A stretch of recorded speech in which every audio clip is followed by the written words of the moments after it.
Canada wins the first ever Four Nations face-off following its 3-2 overtime win over the United States. Plus, several Rangers badly struggle in this tournament, and Igor Shesterkin and Alexis Lafreniere both get brutally honest about their seasons so far.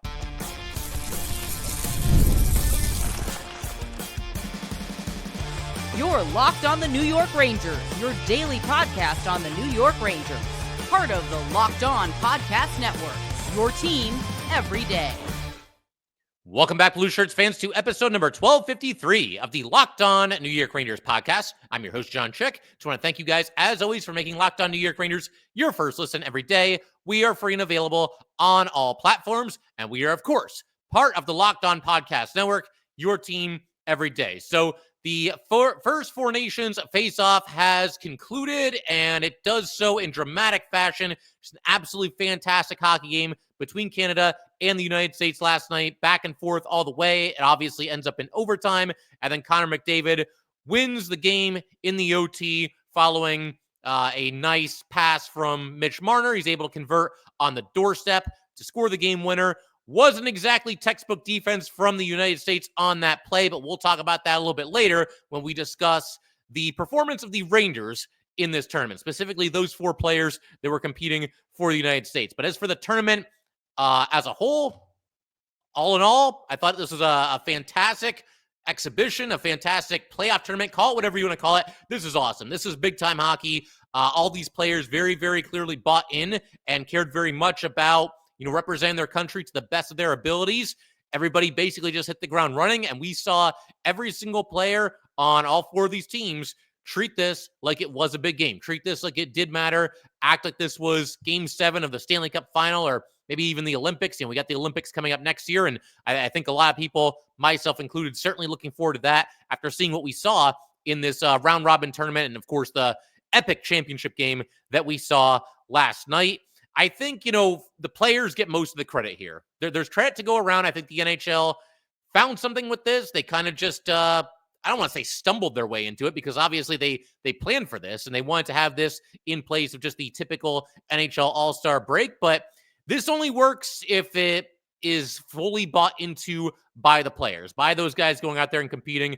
And I think what you guys saw, for anybody that watched this tournament, was a complete and full buy-in. I think certainly the fans completely bought into this as well. But again, this just isn't going to work. If the players go out there and there's this attitude of, let's just get this out of the way, let's get back to our real season, then this tournament is going to come off like a meaningless exhibition, and the fans are going to follow suit. And it's going to be one of those things where, I don't really see the need to tune into this. It's very missable. This wasn't missable at all. This was absolute must-see TV. And I think the proof was in the pudding, because I don't know about you guys, but I had multiple friends who, at best, are casual hockey fans. Some of them maybe even, non-hockey fans. And they were tuning into this. They were watching United States versus Canada during the round robin. They were watching certainly the championship game last night and other bits and pieces of the tournament as well. So I think that's where that this probably is good for hockey. And that's a term that gets thrown around, every so often and pretty loosely. We think that, like, if this happens, that's going to be good for hockey. This is going to be good for hockey. That'll grow the game. This will grow the game. This one actually feels legit. This one actually feels like this was something that a lot of people bought into. A lot of non-hockey fans were clearly captivated by. And I mentioned this in a recent episode too, but I think the NHL kind of lucks out by the fact that there's not really a whole lot going on as far as other sports are concerned at this time of the year. Spring training just started for baseball. The Yankees are playing right now. That's literally the second spring training game. Obviously, there's no football. That concluded with the Super Bowl. And basketball, they're on their break as well. This one feels legitimate. This one feels like it's something that actually could get more eyes on the product, more fans, more people that actually want to give this sport a chance after maybe not doing so for a large portion of their lives, all their lives, whatever it might be. I think it was also big, and this ties right in with what I'm talking about being good for the game of hockey.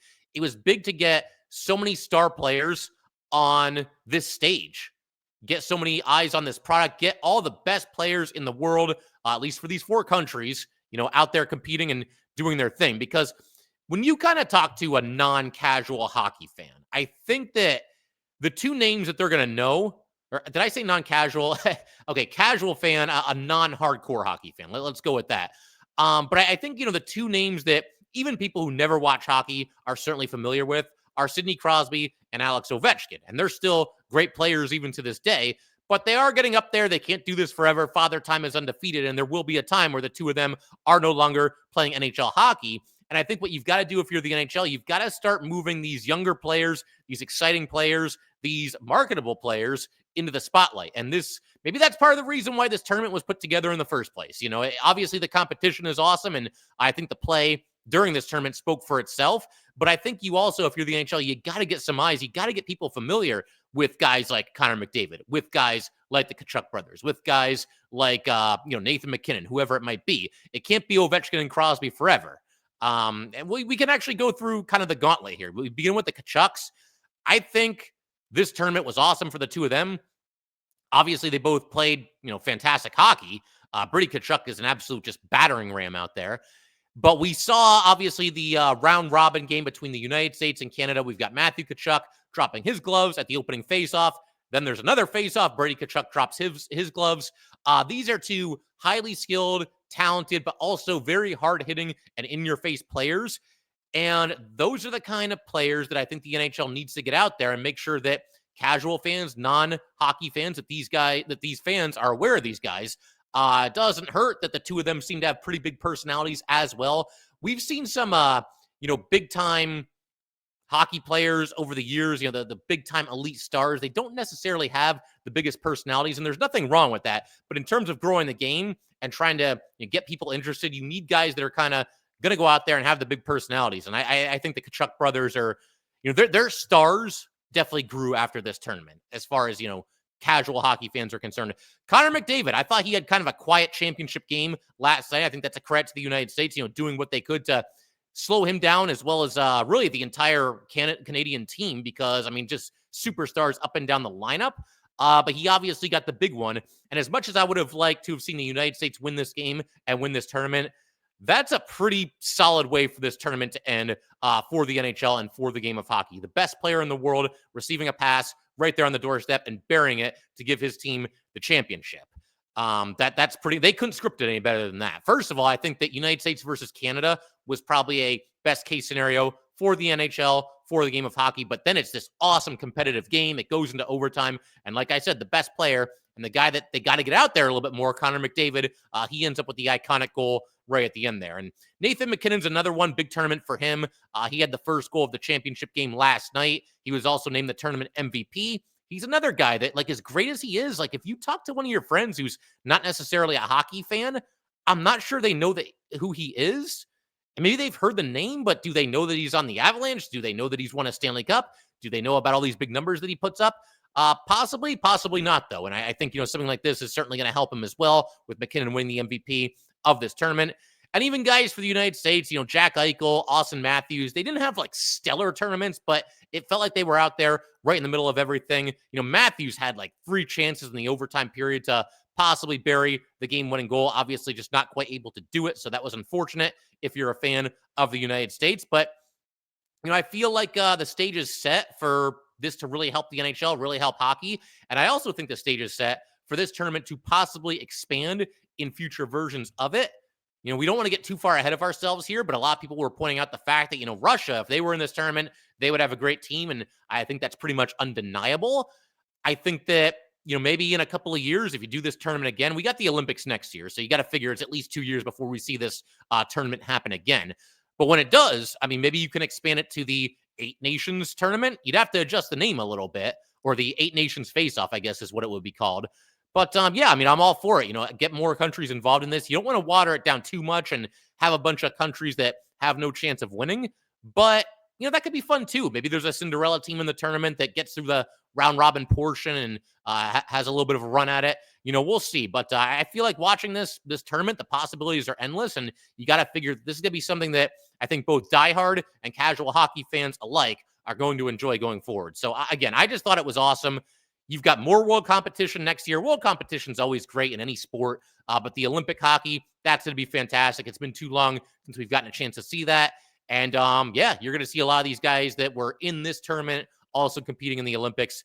And whereas this tournament is new and kind of an unknown, the Olympics sells itself because the Olympics and those guys are out there competing for the gold medal. The Olympics have been around before any of us, and it's going to outlive all of us. So people will tune in for that. I think anybody that was into this tournament, you got to figure they'll come back for the Olympics next year as well. So definitely looking forward to that. And obviously, a huge credit to the NHL for putting this thing together and getting it right. And an even bigger credit to the players for going out there, taking it seriously, and representing their country and competing as hard as they could, to the best of their possible ability. So good stuff all around. Glad to see that this was such a raging success. And as much as I would have liked to have seen the U.S. win that game, just a phenomenal championship game there. Very, very, very fitting that we got such a competitive back and forth game to conclude what I thought was just an absolutely outstanding tournament. So we're going to keep everything rolling in just a second. I want to actually shift our attention to the New York Rangers and how their players fare in this tournament. Spoiler, not really all that great, but we'll discuss that in greater detail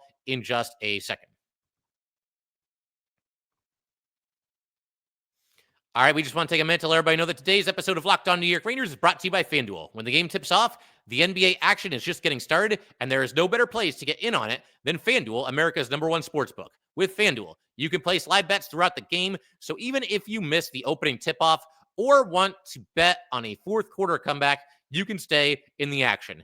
And if you're looking for a bigger payout, you can even combine your live bets into a same-game parlay.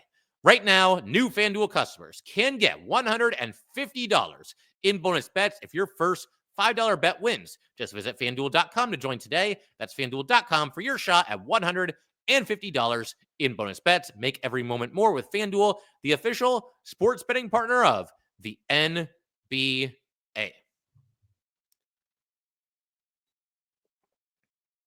All right, let's go and keep everything rolling here on Locked On New York Rangers. Huge shout out to the everydayers, as always, for sticking with this show and hopefully gearing up for some New York Ranger hockey. We're going to be back in action tomorrow night, Saturday night. Rangers more specifically going to be back in action, but we'll all tune in. We'll all kind of be in action in our own special way. Rangers at Sabres Saturday night at 5:30.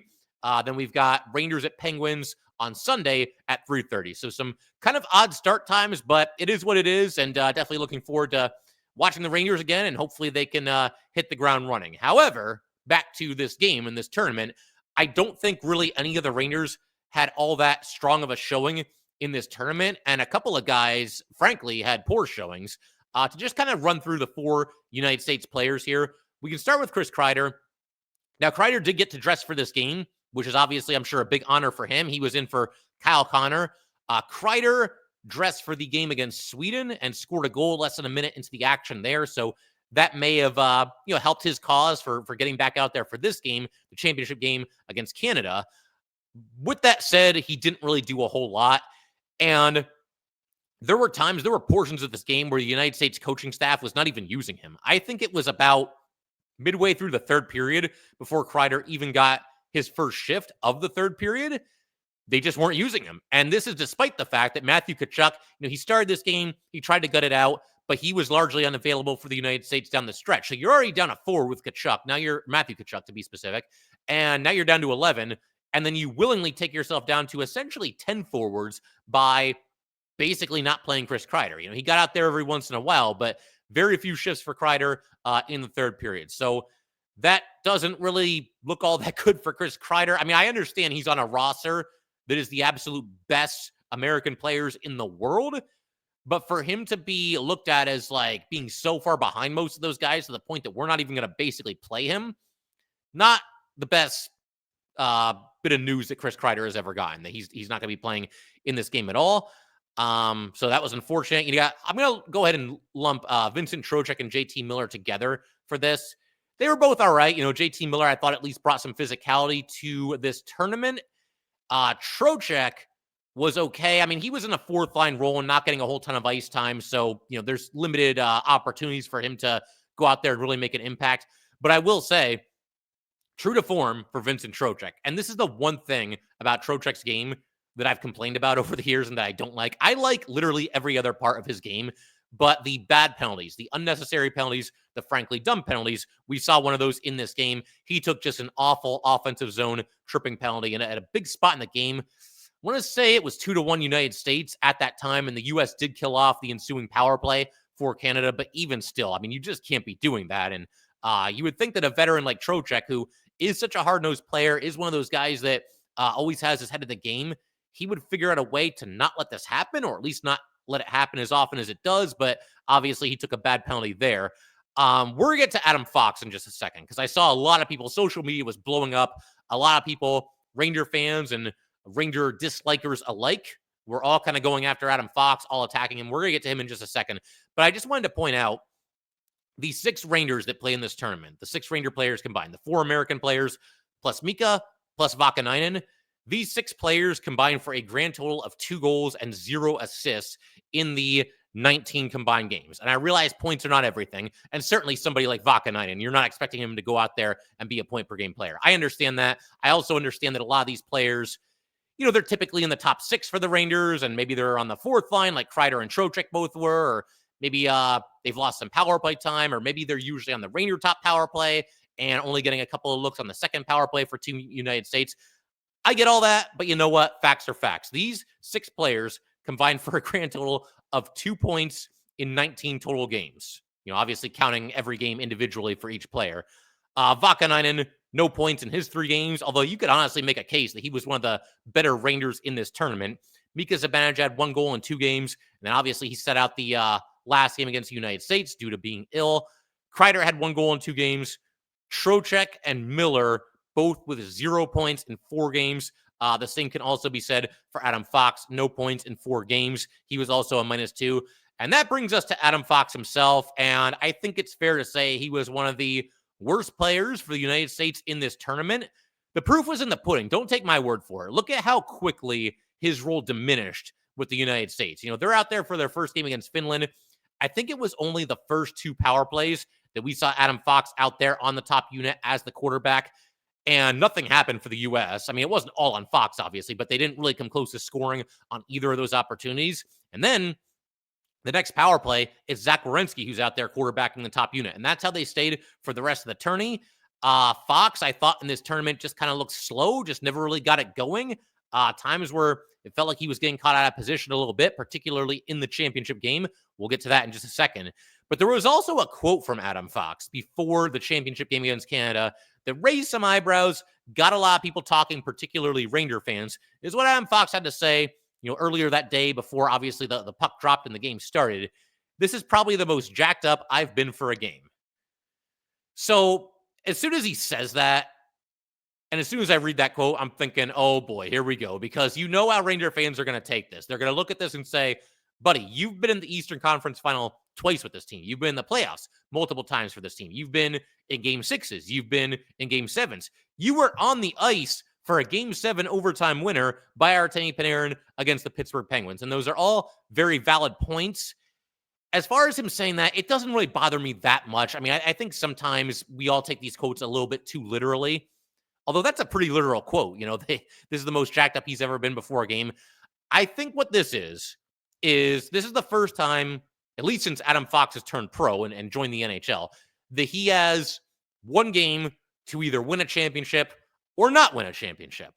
I think it's really as simple as that. As many big games as he's played in for the Rangers, and the 2 deep runs last year and 2 years before that, making it to the Eastern Conference Final, even with that being the case, the farthest they got in those series was Game 6. So he's never even played in a game where, okay, if we win this, we make it to the Stanley Cup Final, much less be in the Stanley Cup Final and have a chance to win the Stanley Cup, trophy. So I think it's one of those cases where we probably all are collectively taking this a little too literally, although I can understand some frustration from Ranger fans hearing something like that and knowing that he's been in a bunch of massive games for the Rangers ever since he's been here. So there was that. But beyond that, again, the bigger issue for me isn't what he said before the game. It's how he played during the game and how he played pretty much throughout this entire tournament. I understand Adam Fox is going up against some of the best players in the world, especially against Canada.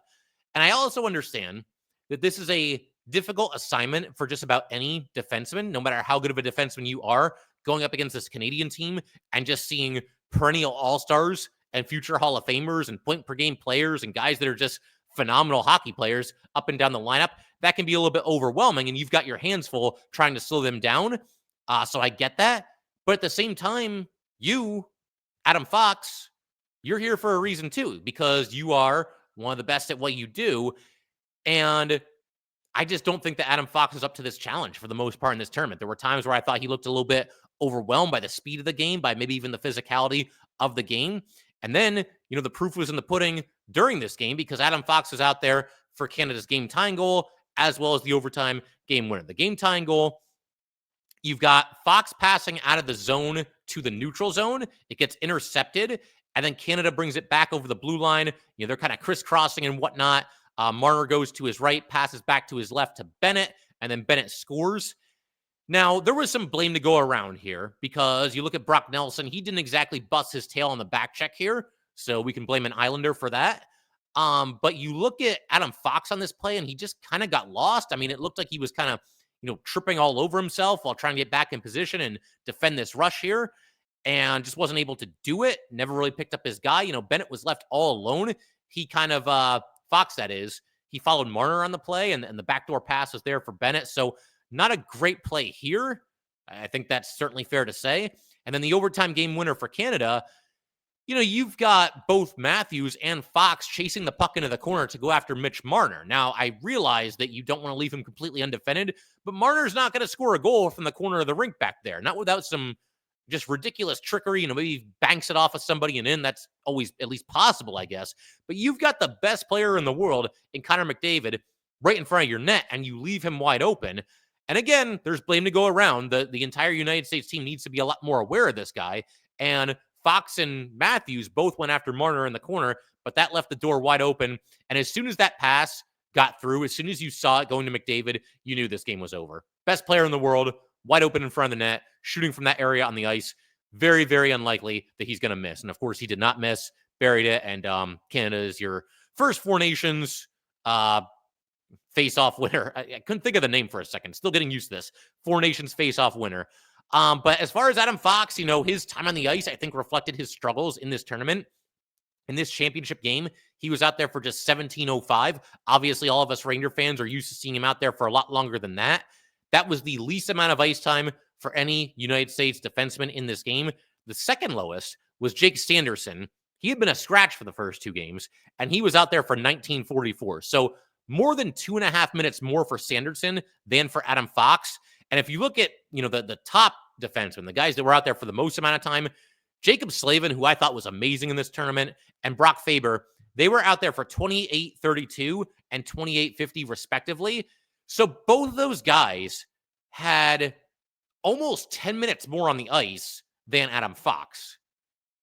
That's not good. I mean, I realize you want to go to your best guys, but how did we get to this point where Adam Fox, not only is he not, considered one of the top guys for the United States, but it's not even close, at least if you go by time on the ice. And clearly the United States coaching staff felt a heck of a lot better with other guys out there rather than Adam Fox. Again, just look at the time on the ice. Look at the fact that Adam Fox dropped from the first pairing to the third pairing. Look at the fact that he was taking off the top power play unit. It was a rough showing for Adam Fox. And I think all of us Ranger fans right now certainly keeping our fingers crossed and hoping that, he shakes this off and his best hockey is in front of him. Fox is not the only Ranger, but there are a lot of Rangers that have not played up to their standard this season. I think we saw that not just with Fox, but pretty much every Ranger that represented this team during this Four Nations face-off here. But in just a second, we're going to shift our attention back to the New York Rangers. Like I said, we're a little bit less than 24 hours away from them playing hockey again. That's going to be a lot of fun. I think, it's been a crazy season, but I am looking forward to seeing the Rangers get back out there and hopefully make their push for a playoff spot. So we're going to talk about Lafreniere, Igor Shesterkin. They were both a little bit tough on themselves in some recent interviews, and we will discuss that in just a second.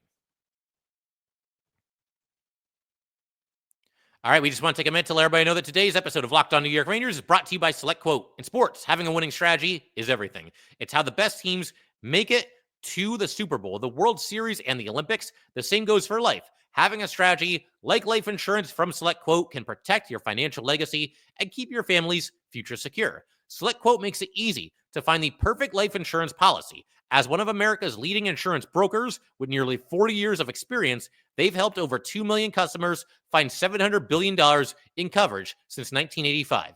What sets SelectQuote apart is their personal touch.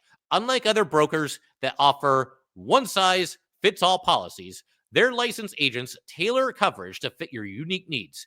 If you're in good health, you might even qualify for same-day coverage of up to $5 million.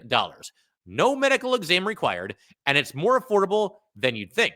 You can get up to $1 million in coverage for as little as $20 a month.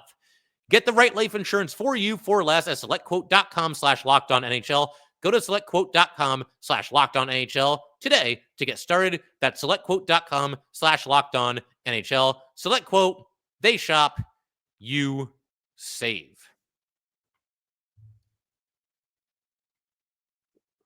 All right, let's go keep everything rolling here on Locked On New York Rangers. We're going to go ahead and close out today's episode by kind of just going through everything happening with the Rangers right now. There's some interesting little tidbits from their practice and whatnot.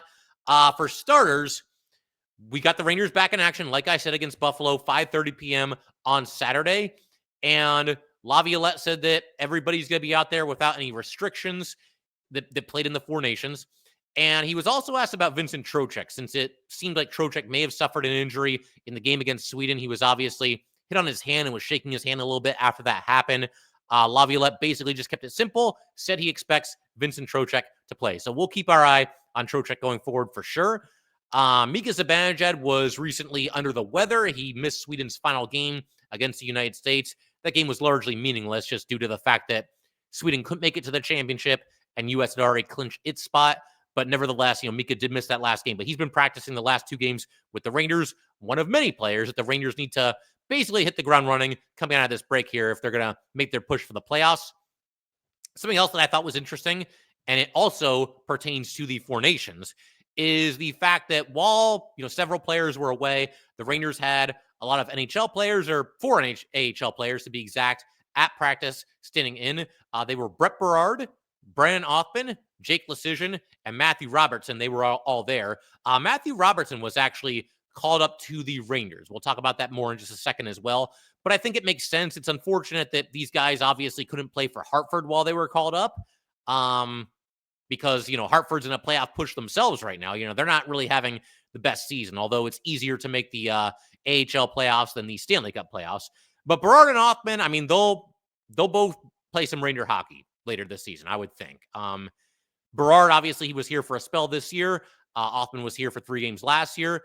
And I think the only way we don't see them is if the Rangers just hit the ground running and go on an absolute rampage here. Because if they just start winning and winning and winning, then there will be some hesitancy, I think, to mess with the lineup too much. But if things go south, absolutely, those two will be called up. Jake Lecision, don't really expect to see him, but I guess you can never say never. And like I said, we're going to talk about Robertson in just a second here. But Igor Shesterkin, this is another interesting kind of development over the last couple of days here while the Four Nations were ongoing. He was very honest with how he feels about how he's done so far this season. That's what he had to say about it. We are battling for a playoff spot, so we're working hard. Of course, last season we were in a better spot than this year, but I think everything is in our hands. And when he was asked about his season specifically, he just said, not good so far.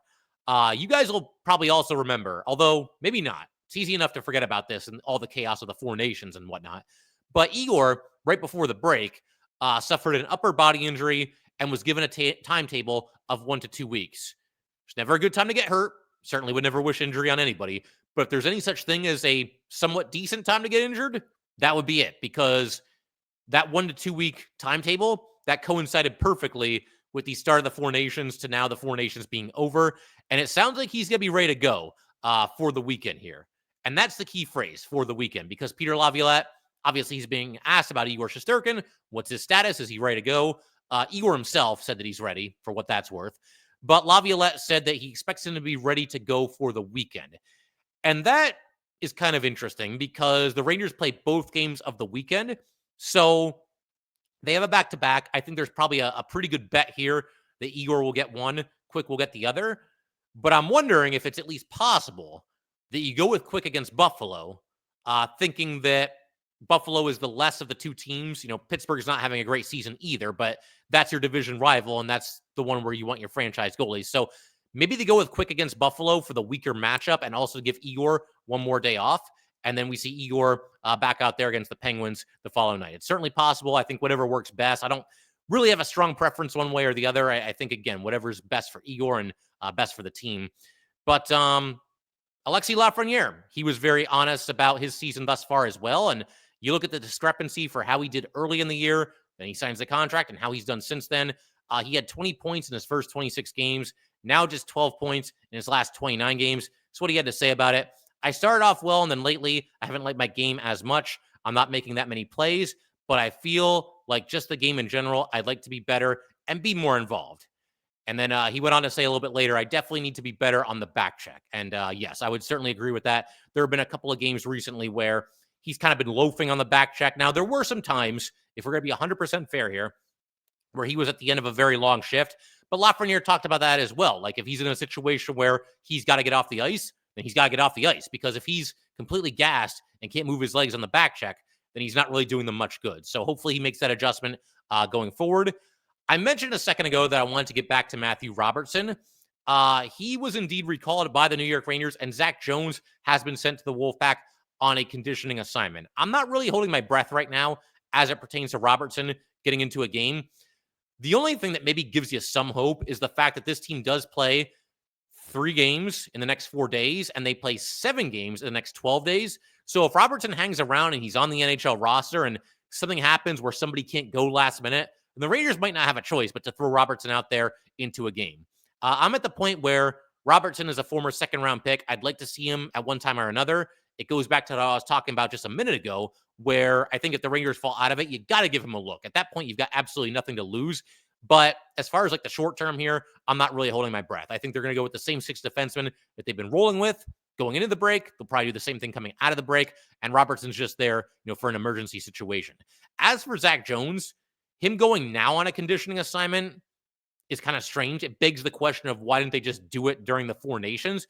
Because the Wolfpack was still playing while the 4 Nations is going on. The AHL was still in season, so they could have done it then. I mean, I guess it doesn't really matter because they never play Zach Jones in the NHL anyway. So they're not really going to need him at this time. So you can send him to Hartford right now, let him get a couple of games there. It's kind of basically just a way to get around waivers and say, oh, yeah, conditioning assignment. Everybody knows it's kind of BS if we're being honest here. But look, teams find ways to bend rules all the time. I mean, ask the Vegas Golden Knights about that and, Mark Stone and whatnot. But yeah, I mean, I think that's pretty much everything as far as getting caught up with everything going on in Rangerland as we sort of transition from the 4 Nations back to Ranger hockey. The only other thing I want to mention here, this is a looming storyline as well. The NHL trade deadline is exactly 2 weeks from today. It will go down on Friday, March 7th at 3 p.m. Eastern time. So we'll see. There's about a million different ways this could go for the Rangers. And I think how they play in the first few games coming out of this break is going to be massive and could be very influential for Drury on, obviously how he approaches the trade deadline. But we'll call it there. If you'd like to get in touch with this podcast, please send an email to lockedonnyrangers@gmail.com. Thanks again, guys. I will see you next time.